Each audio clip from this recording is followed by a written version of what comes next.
3 months after the Battle of Thessia Prime, the galaxy was a very different place. In the Great Council Chamber on Galaxis Prime, representatives from hundreds of species gathered to discuss the new reality they all faced. But now, for the first time in galactic history, humans sat at the central table as equals. Ambassador So Young looked around the chamber that had once treated her as a curiosity from a primitive world. Now the other representatives watched her carefully, wondering what her dangerous species might do next. The balance of power had shifted, and everyone knew it. Council Speaker Valdris the Wise called the session to order with his ceremonial staff. His ancient voice carried less authority than before. The humans had proven that the Council's careful diplomacy was not the only way to solve galactic problems.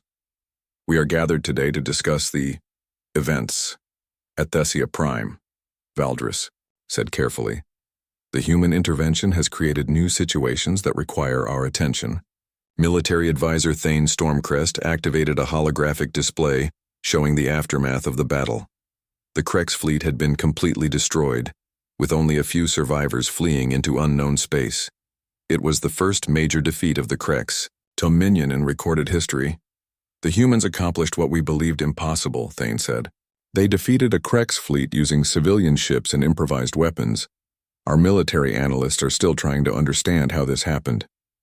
In the human section of the chamber, Admiral Do Hyun's replacement, Captain Min Jung, listened to the discussion. She had been promoted after surviving the battle as commander of a refugee rescue ship. Her ship, the Safe Harbor, had saved over 10,000 Vellani civilians. The answer is simple, Min Jung said, when asked to explain human tactics. We did not fight to win glory or territory. We fought to save lives. That made us willing to take risks that your military computers would never recommend. The Galactic Council struggled to understand this concept. Most species fought wars for resources, territory, or political advantage. The idea of fighting solely to help strangers was alien to their way of thinking. Ambassador Kethvar of the Zephyrian Federation raised a nervous tentacle. While we appreciate the humanitarian goals of the human mission, the results have been destabilizing. Every military power in the galaxy now fears human intervention in their affairs. This was true. In the months since Thessia Prime, dozens of conflicts had ended simply because one side feared that humans might get involved. The mere possibility of facing deathworlder technology and tactics had become a powerful deterrent to aggression. Good, said So Young simply. If people are afraid to start wars because we might stop them, then fewer innocent people will die. We consider this a positive development. The chamber fell silent. The human representative had just casually claimed that her species intended to act as galactic peacekeepers, whether the Council approved or not. On the rebuilt world of New Thessia, Ambassador Lyra Moonwhisper worked alongside human administrators to create something unprecedented, a joint human-alien colony. The surviving Vellani had voted overwhelmingly to join the Human Colonial Alliance rather than return to their destroyed homeworld. Captain Nari supervised the construction of new agricultural facilities designed to feed both human and Vellani populations. Her ship, the Harvest Moon, had become a mobile farming platform, teaching alien refugees how to grow earth crops in alien soil. It is strange, Lyra said, as she watched human and Vellani children playing together in the new settlement. 6 months ago we had never heard of humans. Now we cannot imagine life without them. The integration was not without challenges.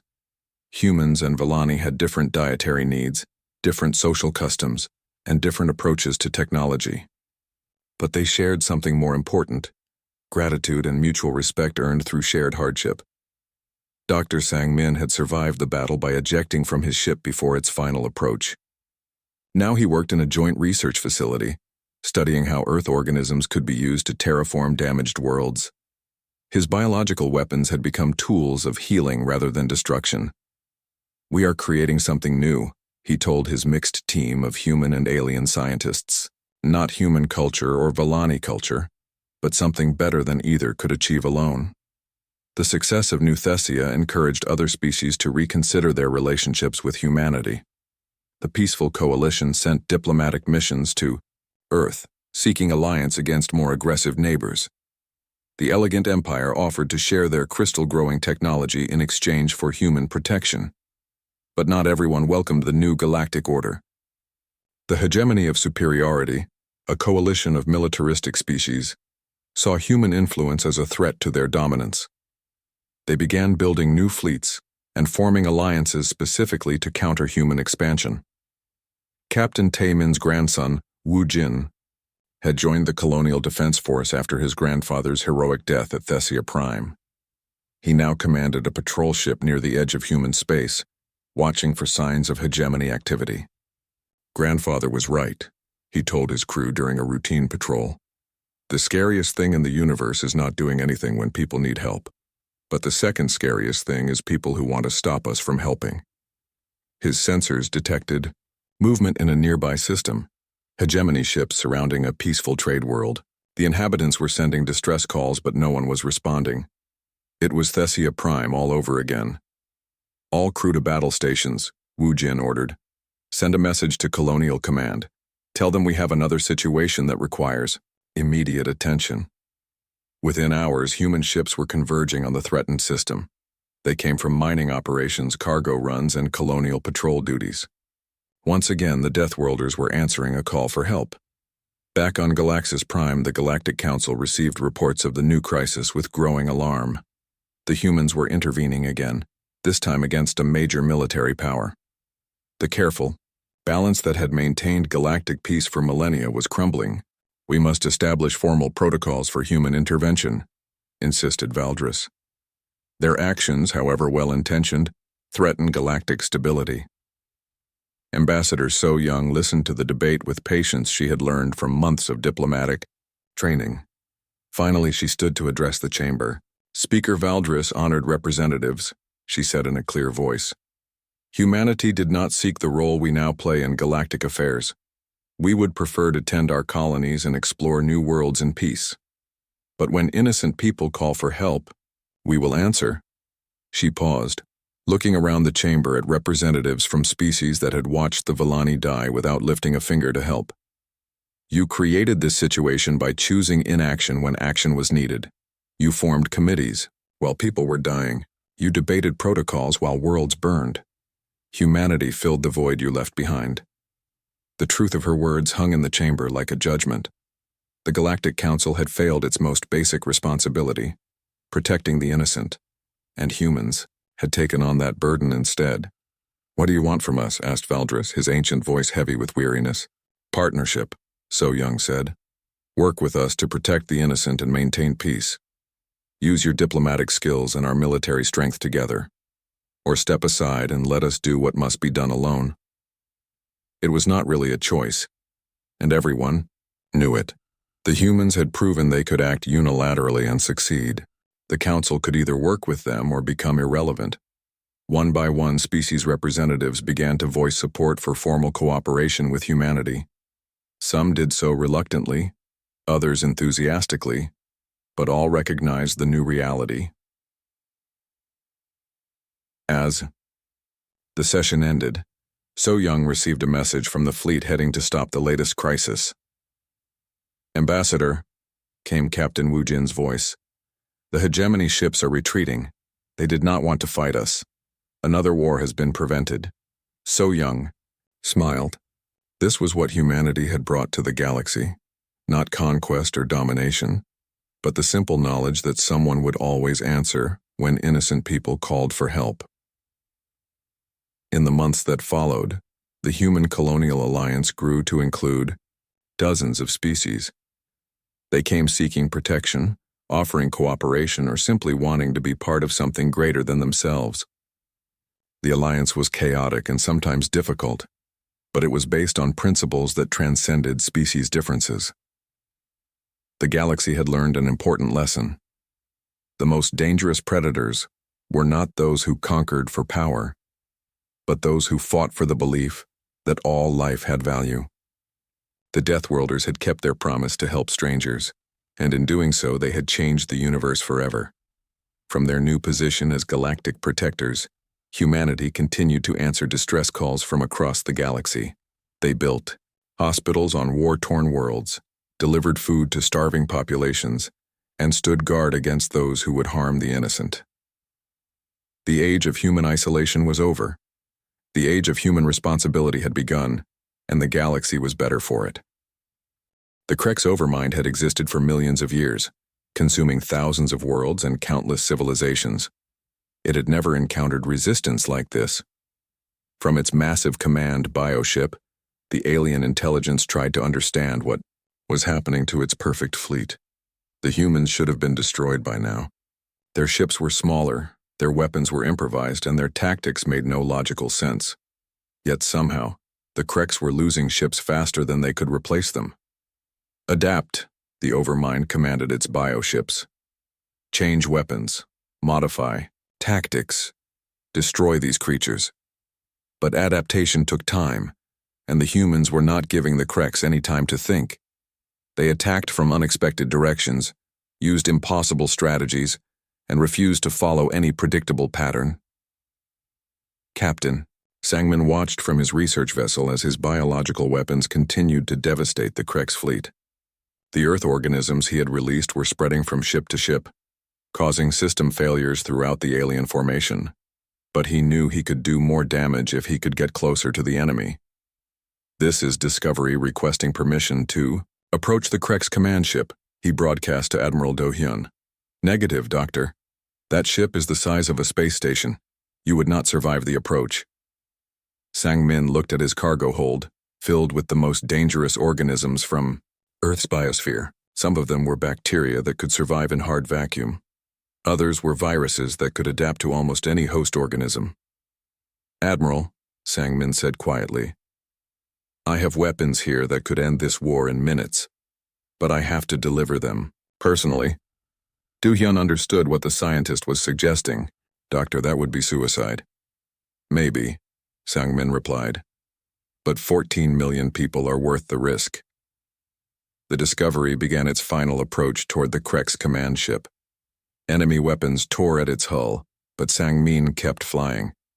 He had disabled his ship's safety systems and overloaded the engines. He would either reach his target or die trying. As he approached the massive bioship, Sang-min released every dangerous organism in his collection. Clouds of Earth bacteria and viruses surrounded the alien vessel, seeking entry through any available opening. The command ship's immune system tried to fight back, but it had no defense against microbes that had evolved on humanity's deathworld. The Discovery crashed into the command ship's surface, but Sang-min had already accomplished his mission. Within minutes, the Krex overmind began experiencing system failures as Earth organisms attacked its bioneural networks. Meanwhile, the evacuation efforts were accelerating. Captain Nari had made 3 trips to the planet's surface, each time carrying more refugees than her ship was designed to hold. On her 4th trip, she found Ambassador Lyra coordinating the last group of survivors. This is everyone, Lyra said. 3,000 people. Can your ship carry them all? Nari looked at her overloaded cargo holds. The Harvest Moon was already carrying twice its safe capacity, but she could not leave anyone behind. We will make room, she said. The agricultural ship lifted off from Thessia Prime with refugees packed into every available space. Villani families huddled together in cargo containers while human crew members shared their own quarters with alien children. It was crowded and uncomfortable, but everyone was alive. Captain Yoon-hee had converted her luxury yacht Golden Dream into a medical ship. Her elegant passenger compartments now served as emergency hospitals where human doctors treated wounded Villani refugees. The ship's expensive carpets were stained with alien blood, but Yoon-hee did not care. Dr. Park, she called to her chief medical officer, how are our patients? They will survive, Dr. Park replied, but they need proper medical facilities.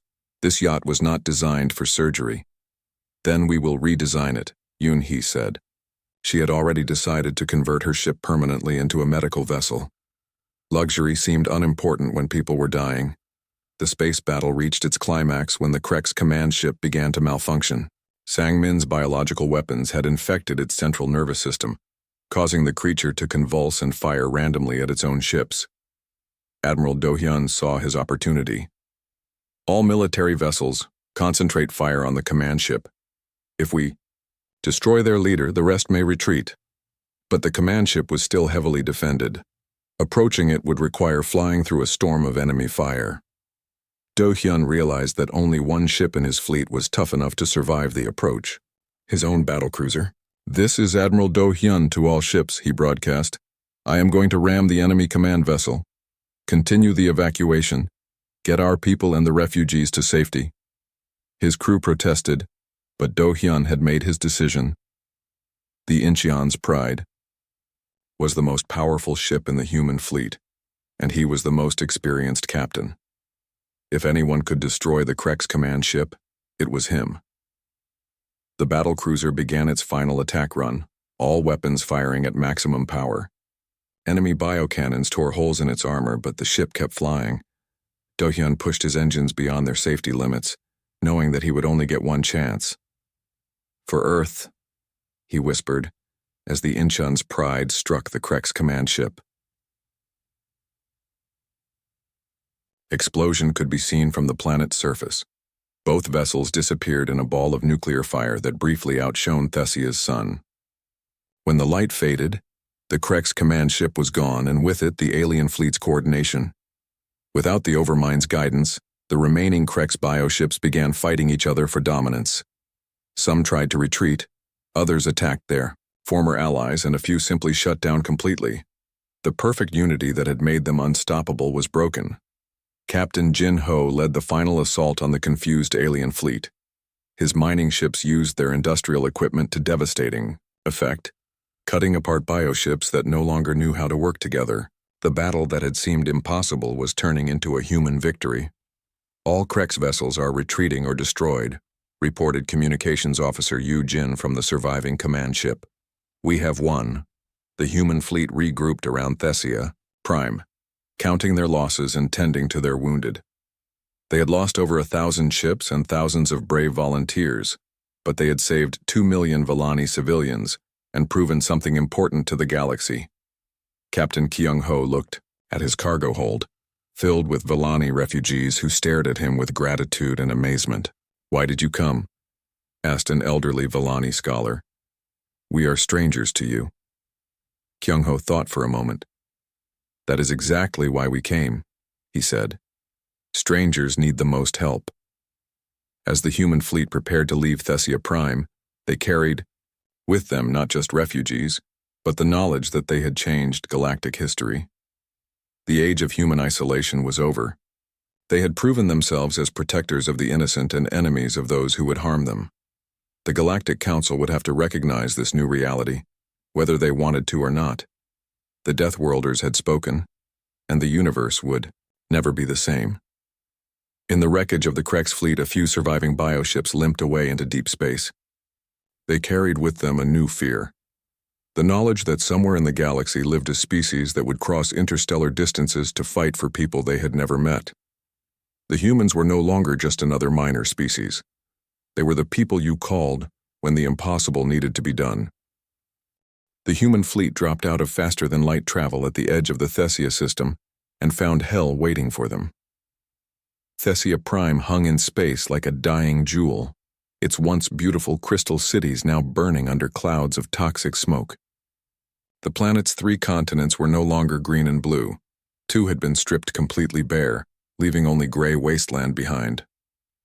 "My God," whispered Navigator Kyung Ho from the bridge of the cargo ship Second Chance. He had seen many worlds in his career as a trader, but nothing like this. Surrounding the planet were the Krek's bioships.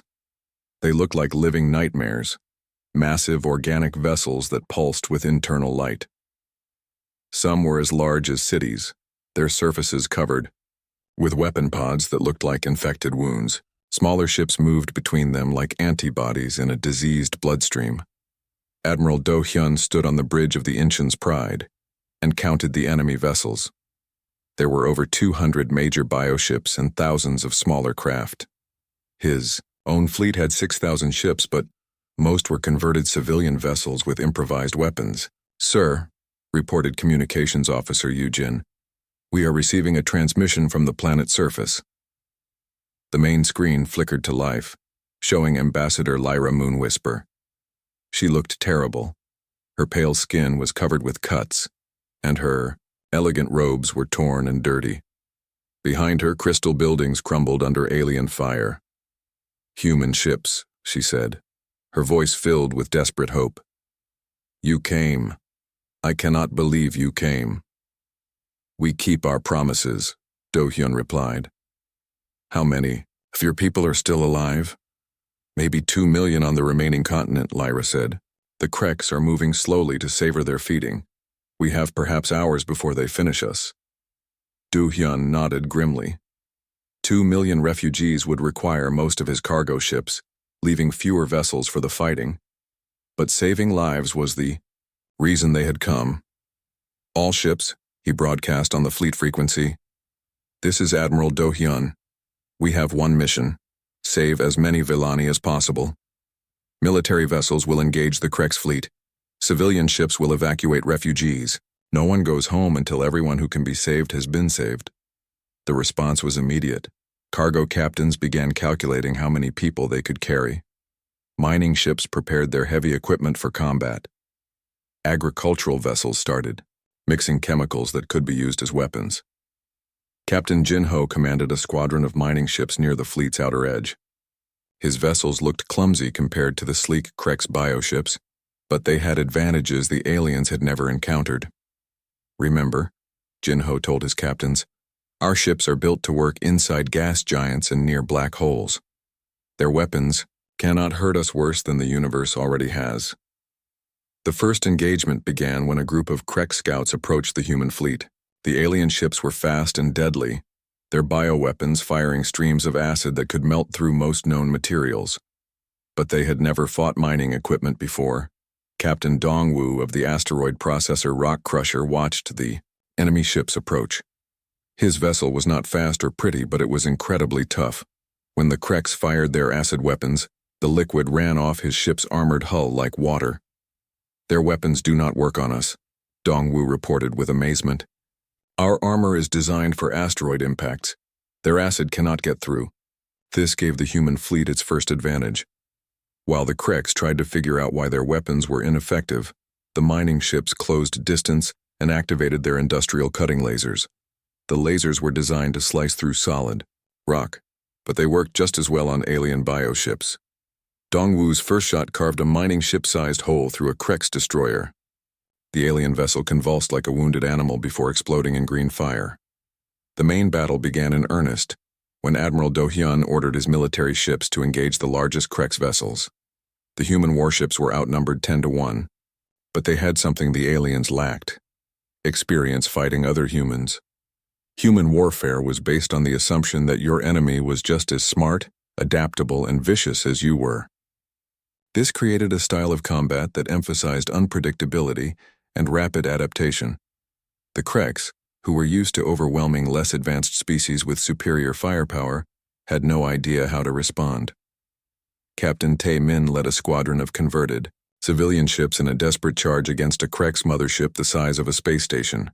His own vessel, the Iron Tiger, was an old military transport with outdated weapons, but it carried something more valuable: a crew that refused to give up. "All ships follow my lead," Tae-min broadcast. "We are going to ram that mothership."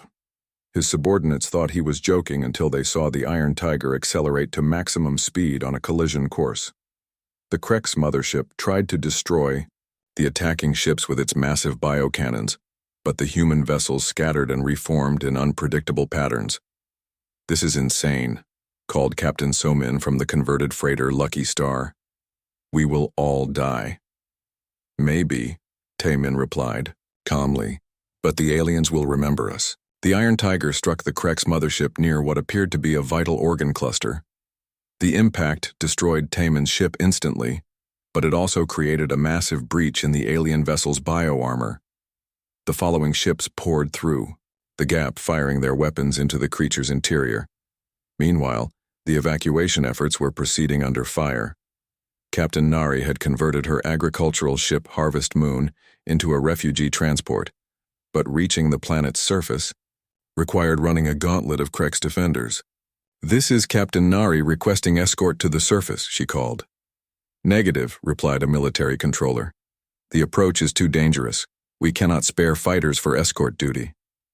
Nari looked at her ship's sensor display.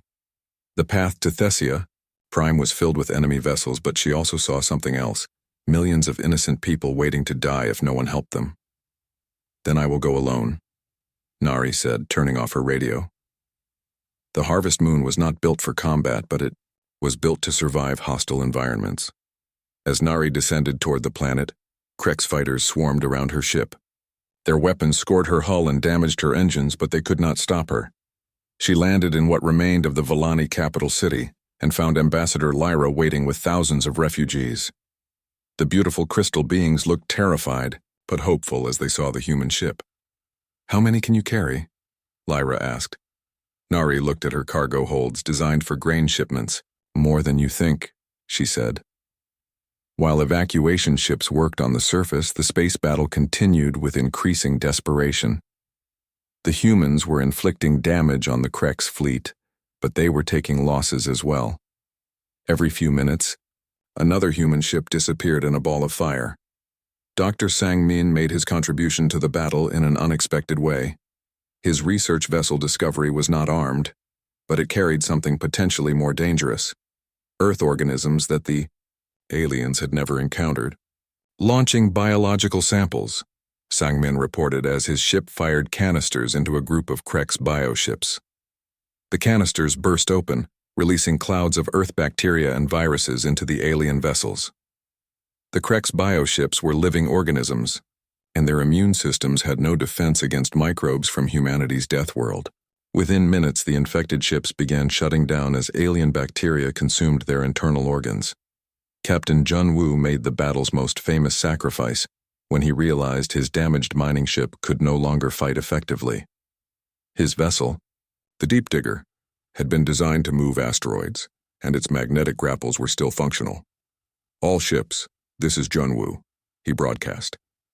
"I'm going to try something stupid." He used his ship's grapples to grab onto a Krek's destroyer and began dragging it toward Thessia Prime's atmosphere. The alien ship fired everything it had at the Deep Digger, but Jun-woo kept his grapples locked on target. "What are you doing?" called Admiral Do-hyun. "Teaching aliens about human stubbornness," Jun-woo replied. Both ships burned up in the planet's atmosphere, creating a streak of light across the sky that gave hope to the refugees below. The sacrifice eliminated one enemy ship and inspired the human fleet to fight even harder. As the battle raged, it became clear that the humans were changing the rules of galactic warfare. They used civilian ships as warships, improvised weapons from mining equipment, and treated ramming as a legitimate military tactic. The Kreks, despite their superior numbers and technology, found themselves losing a battle they should have won easily. The tide was about to turn, but the cost in human lives was growing with every passing minute. The Great Council Chamber on Galaxis Prime had never seen such chaos. Representatives from hundreds of species filled the massive room, their voices creating a symphony of fear and confusion.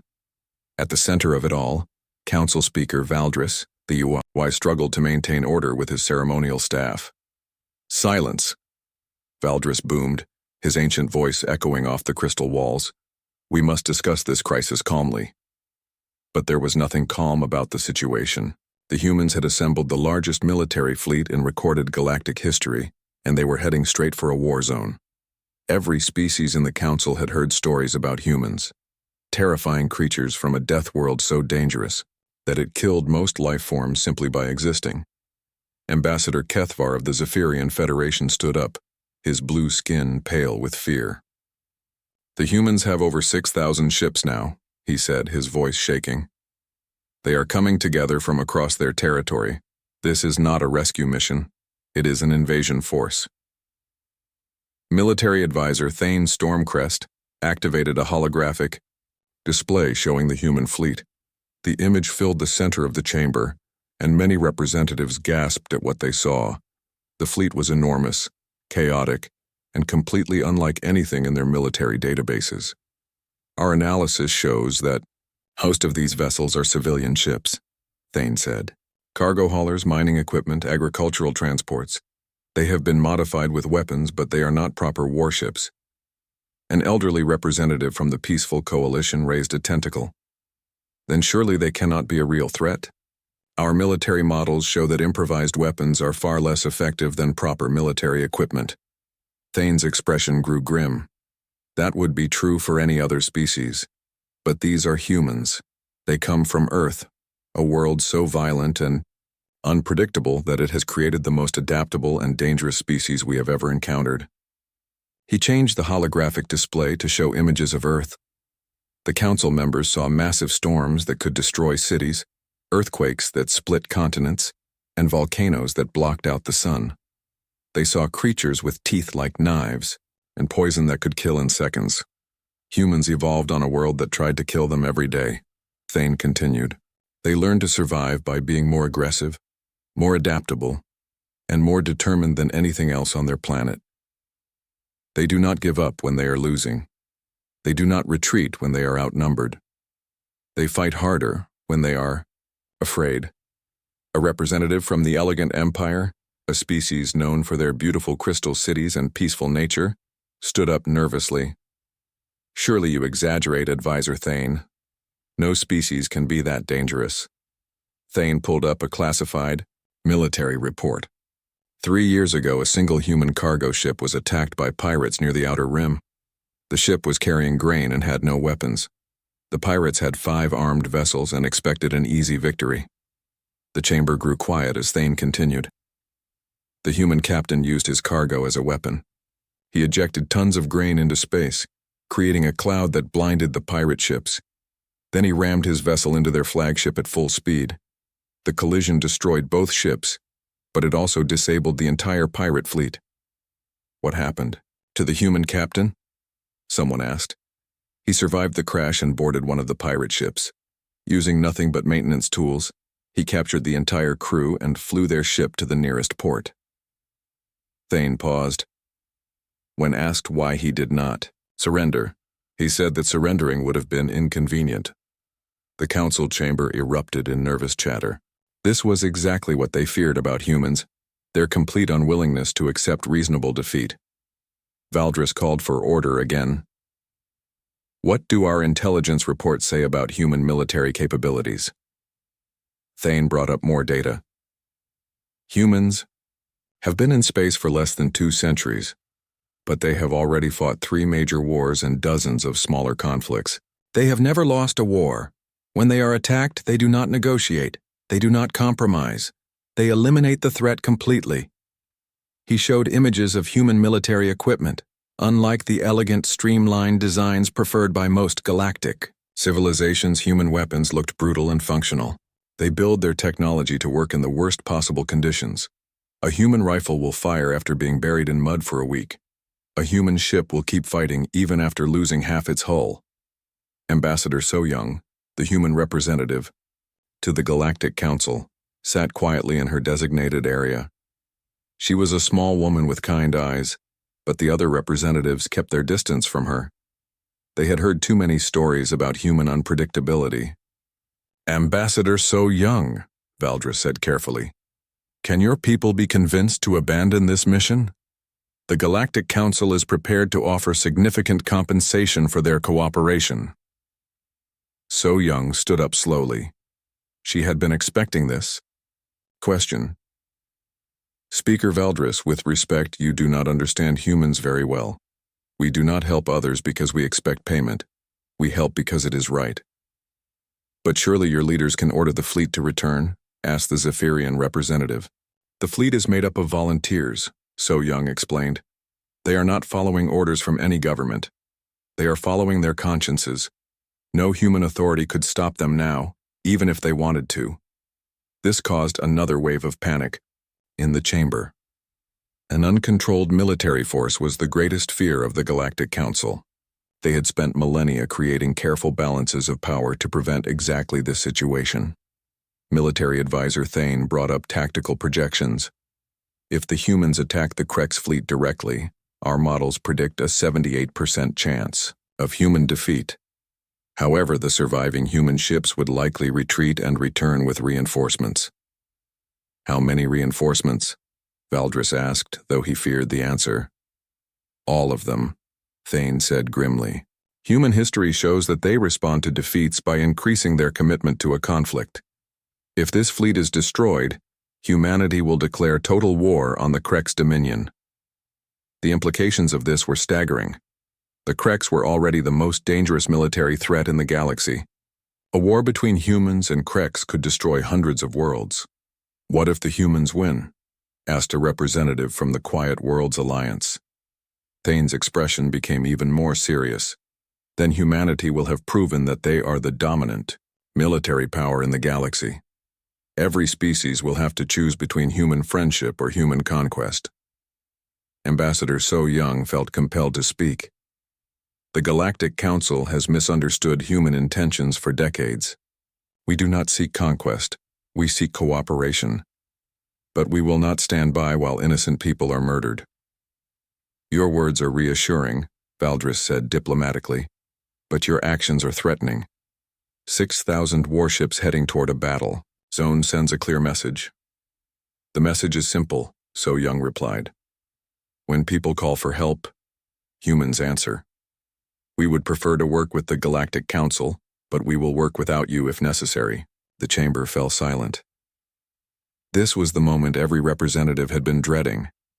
The careful diplomatic structure that had maintained galactic peace for thousands of years was about to be shattered by a species that had been spacefaring for less than 2 centuries.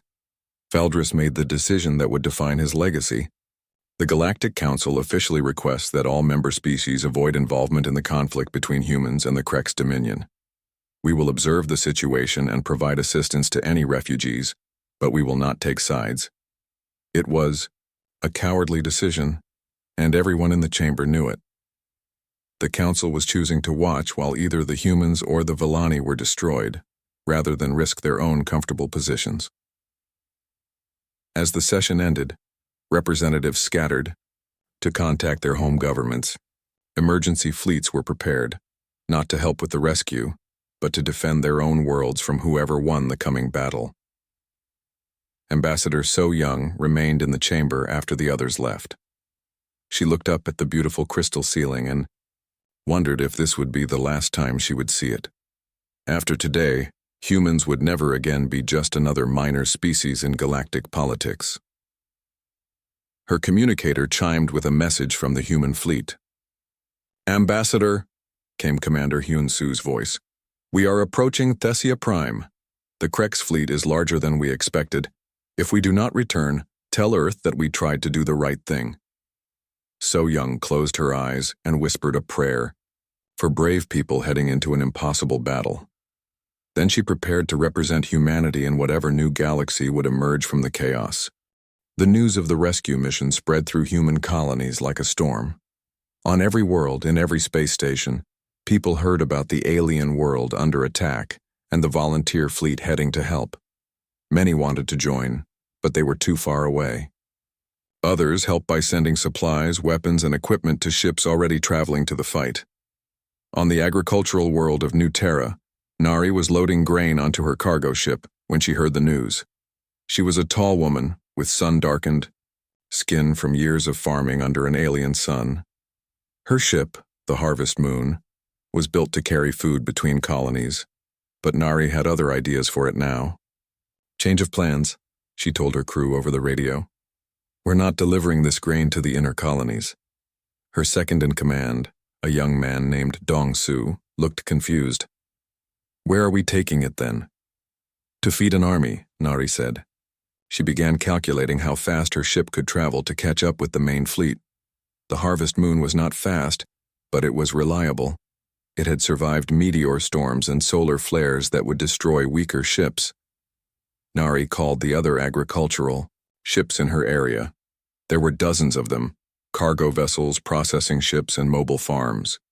Within hours, she had organized a supply convoy of over 200 ships. They carried food, medical supplies, and equipment that could be turned into weapons. We may not be soldiers, Nari told her captains, but every army needs food, and if there's fighting to be done, we know how to work hard. Meanwhile, on the asteroid mining station Deep Rock 7, Jin Ho was preparing his crew for war. He stood in the station's main bay, surrounded by mining ships and industrial equipment. The ships were ugly and functional, built to work in the most dangerous places in space. "Listen up," Jinho said to the gathered miners. "We're not soldiers. We're not heroes. We're just people who know how to work in places that want to kill us." He pointed to their ships. "These vessels have survived inside gas giants where the pressure would crush a battleship. They've worked near black holes where time moves differently. They've operated in asteroid fields where one mistake means death." The miners nodded. They understood. Their ships were tough because they had to be. Space mining was one of the most dangerous jobs in human space. "The aliens we're going to fight have never faced anything like us," Jinho continued. "They've never fought people who treat hard vacuum like a swimming pool. They've never seen ships that can ram through solid rock and keep working." A younger miner raised his hand. "What if we're not strong enough? What if their weapons are too powerful?" Jinho smiled grimly. "Then we'll do what miners do best. We'll adapt, we'll improvise, and we'll never give up." The mining fleet that left deep. Rock 7 consisted of over 400 ships. They carried industrial lasers that could cut through asteroids, magnetic grapples designed to move mountains of metal, and explosives powerful enough to crack moons. None of it was meant for warfare, but human ingenuity could change that quickly. Antawar, the frontier world of last hope. Retired Captain Taemin was getting his old ship ready for one more fight. The Iron Tiger had served in 3 different wars and bore the scars to prove it. Its hull was patched with different metals, and its weapons were outdated, but it still flew. Taemin's grandson, a boy named Wu Jin, watched him check the ship's systems. "Grandpa, why are you going? You don't know these alien people." Taemin paused in his work. "That's exactly why I'm going," he said. "When I was your age, I thought the universe was a big, scary place full of enemies. But then I learned something important." "What?" Wu Jin asked. "Sometimes the scariest thing in the universe is not doing anything when people need help," Taemin said. "These aliens called for help and no one else answered. That makes them our responsibility." Taemin's message to other retired military personnel brought quick responses. Old soldiers came out of retirement, dusted off their uniforms, and prepared forgotten ships for battle. They formed a squadron of veteran vessels, ships that had seen real combat and crews who knew how to fight. In the luxury district of Mars City, wealthy businesswoman Yoon-hee made a decision that shocked her friends. She owned a beautiful pleasure yacht called the Golden Dream. It was fast, comfortable, and completely unsuited for war. "You can't be serious," her business partner said. "That ship cost you 50 million credits. And it will be worthless if we let innocent people die when we could have helped," Yoon-hee replied. She was already hiring technicians to install weapon systems on her yacht. Money can be replaced, lives cannot. Yoon-hee was not alone. Across human space, wealthy individuals donated their private ships to the cause. Racing yachts, corporate transports, and even floating mansions were converted into makeshift warships. On the research station Kepler Prime, Dr. Sang-min faced a difficult choice. He was a biologist who had spent his life studying alien life forms. His research ship, the Discovery, was filled with scientific equipment and specimens from a dozen different worlds. "We have no weapons," his assistant pointed out. "What can we do in a battle?" Sang-min looked at his collection of alien organisms. Some were harmless, but others were quite dangerous. He had bacteria that could eat through metal, spores that could survive in hard vacuum, and viral samples that could adapt to almost any environment. "We may not have weapons," Sang-min said slowly, "but we have something better. We have knowledge." He began preparing special containers filled with Earth organisms. These life forms had evolved on humanity's dangerous homeworld. They were tough, adaptable, and potentially lethal to aliens who had never encountered them. As the volunteer fleet grew larger, it attracted attention from unexpected sources. Pirates who usually preyed on cargo ships offered their services. Mercenary companies abandoned their current contracts to join the mission. Even criminals serving on prison ships volunteered to help. Captain Do-hyun of the battlecruiser Incheon's Pride watched the growing fleet with amazement. He was an official Navy officer who had been ordered to observe the volunteer mission. His ship was one of the most powerful in human space, but he was not supposed to participate in the rescue. "Sir," his communications officer said, "we are receiving thousands of volunteers every hour. The fleet is now over 5,000 ships." Do-hyun nodded grimly. He understood what was happening. Humans had a reputation in the galaxy as dangerous predators from a death world. Most aliens feared them and kept their distance, but now the galaxy was seeing something else. Humans willing to risk everything for strangers. "Sir?" the officer asked. "Our orders are to observe only. What should we do?" Do-hyun thought about his orders. Then he thought about 14 million innocent people facing extinction. "Patch me through to Earth Command," he said. When the connection was made, Do-hyun spoke clearly. "This is Captain Do-hyun of the Incheon's Pride. I am hereby resigning my commission and joining the volunteer fleet as an independent captain." His crew cheered. Within minutes, dozens of other Navy ships were doing the same thing. Officers resigned their commissions rather than abandon the mission. Enlisted personnel voted to mutiny rather than turn back. The volunteer fleet had become something unprecedented in galactic history. It was not just a military force, it was an entire civilization mobilizing to help strangers.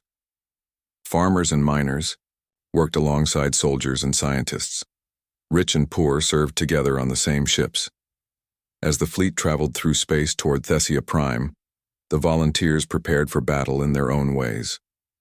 Miners practiced using their industrial equipment as weapons. Farmers loaded their cargo holds with supplies for refugees. Scientists developed new ways to fight an alien enemy. They all knew they might die. The Krek's Dominion had never been defeated. Their bioships were larger and more advanced than anything humans had built. But the volunteers came anyway, because helping others was more important than staying safe. Behind them, the Galactic Council watched with growing alarm. These humans were about to start a war that could change everything. The Council sent diplomatic messages demanding that the fleet turn back, but no one listened. The Deathworlders were coming and nothing would stop them. The crystal towers of Thessia Prime burned under the dark sky. Purple flames licked at the beautiful buildings that had taken the Villani people thousands of years to grow. Ambassador Lyra Moonwhisper pressed her long, pale fingers against the communication panel as explosions shook the ground beneath her feet. "This is Thessia Prime calling for help," she spoke into the transmitter. Her voice shook, but she kept talking. "We are under attack by the Krek's Dominion. They are killing everyone. Please, someone help us." Outside her window, the sky filled with giant black ships. They looked like metal insects with too many legs. The Krek ships dropped smaller vessels that landed in the city. From these ships came creatures that looked like walking nightmares. They had too many arms, sharp teeth, and eyes that glowed red in the darkness. Lyra had studied the Kreks for years. She knew they did not want to rule other worlds. They wanted to eat them. Every plant, every animal, every person on a planet would be consumed. The Kreks would take all the life from Thessia Prime and use it to make more of themselves. 14 million people live on this world. Lyra continued her message. "We have children here. We have families. Please, if anyone can hear this, we need help now." A Krek's drone smashed through her office window. Its metal claws reached for her, but Lyra had already sent her message into space. The signal traveled faster than light, carrying her desperate words to every listening post in the galaxy. The message reached the Galactic Council first. In their great halls on the capital world, beings from 100 different species gathered to discuss what they should do. They talked and argued and formed committees. Some said they should help. Others said it was too dangerous. Most said they needed more time to think about it. Council Speaker Valdris the Wise called for order. His species had lived for millions of years and moved very slowly. "We must be careful," he said in his deep, rumbling voice. "The Kreks are strong. We cannot risk our fleets in a battle we might not win." Military advisor Thane Stormcrest agreed. His people were warriors, but they preferred fair fights. "The Kreks have never been defeated," he said. "Our computer models show we would lose 70% of any fleet we send." While the Galactic Council talked, Lyra's message also reached a small station at the edge of human space. Commander Hyun-soo was drinking coffee and reading reports when the transmission came through his equipment. He was a middle-aged man with gray hair and tired eyes. He had seen many wars in his life. Hyun-soo listened to the message 3 times. He heard the fear in Lyra's voice. He heard the explosions in the background. He looked at his computer screen and saw that Thessia Prime was very far away. It would take his fastest ships weeks to get there. "Sir?" asked his assistant, a young woman named Ji-eun. "What should we do?" Hyun-soo thought about the rules. He was supposed to report this to Earth Command. They would talk to the politicians. The politicians would talk to other politicians. By the time anyone decided to help, the Villani would all be dead. "Get me a line to every human ship within 50 light years, Hyun-soo said. "Use the emergency network." "Sir, that's for major disasters only," Ji-eun said. "This is a major disaster," Hyun-soo replied. 14 million people are about to die. The emergency network had been built for asteroid strikes and alien invasions. It could reach every human ship, station, and colony in minutes. When Hyun-soo activated it, alarms went off on freighters, mining ships, passenger vessels, and military cruisers across human space. "This is Commander Hyun-soo," he said into the transmitter. "I'm sending you a message from an alien world under attack. They need our help. I know we're not supposed to get involved in alien wars. I know this isn't our fight. But these are innocent people, and they're going to die if we don't do something." He paused and took a deep breath. "I'm taking my ship to help them. Anyone who wants to come with me should meet at Rally Point 7 in 12 hours. Bring whatever you have. This isn't an official mission. If you come as volunteers." Ji-eun stared at him. "Sir, Earth Command is going to be very angry." "Let them be angry," Hyun-soo said. "I'd rather face their anger than live with doing nothing." The message spread through human space like wildfire. On cargo ships carrying grain between colonies, captains turned their vessels around. On mining platforms in dangerous asteroid fields, workers began loading their ships with supplies. On military bases, off-duty officers asked permission to take leave. Captain Taemin heard the message on his small farm on New Busan. He was an old soldier who had retired after the last war. His hands were dirty from planting vegetables, but his eyes still held the fire of a warrior. He walked to his barn and uncovered an old military transport ship. "Honey," he called to his wife, "I have to go away for a while." She came outside and saw him checking the ship's weapons. "Is it bad?" she asked. "Very bad," Taemin said, "but maybe we can make it better." On the mining world of New Seoul, Jin-ho was working deep underground when the message played over the mine's speakers. He was a big man with strong hands from years of operating heavy machinery. Around him, other miners stopped their work to listen. "Boys," Jin-ho said when the message ended, "how do you feel about taking our ships to fight some aliens?" The miners looked at each other. Their ships were built to survive in space where radiation could kill and asteroids could crush metal like paper. They were tough ships operated by tough people. "When do we leave?" asked one of the younger miners. By the time 12 hours had passed, over 3,000 ships had gathered at Rally Point 7. They came from all over human space. Some were military vessels painted in gray and bristling with weapons. Others were cargo ships that had never fired a shot in anger. There were luxury yachts owned by rich families, research vessels from universities, and even a few passenger liners. Hyun-soo looked at the fleet on his screen and felt his heart pound. He had expected maybe 100 ships. Instead, he saw the largest human fleet ever assembled. It was chaotic and unorganized, but it was also magnificent. "All ships, this is Commander Hyun-soo," he said over the radio. "Thank you for coming. I know many of you have never been in a real fight. I know some of your ships weren't built for war, but the people of Thessia Prime don't have anyone else." He paused and looked out at the stars. Somewhere out there, an entire world was dying. "We're going to save them," he continued. "Not because someone ordered us to. Not because we'll get paid. We're going because it's the right thing to do. Because when innocent people call for help, humans answer." The fleet began to move. 3,000 ships turned toward deep space and engaged their faster-than-light drives. They left behind their families, their jobs, and their safe lives to help people they had never met. Behind them, emergency messages flooded into Earth Command. Politicians demanded to know what was happening. Military officers argued about regulations and procedures. But it was too late to stop anything. The Deathworlders were coming, and the galaxy would never be the same.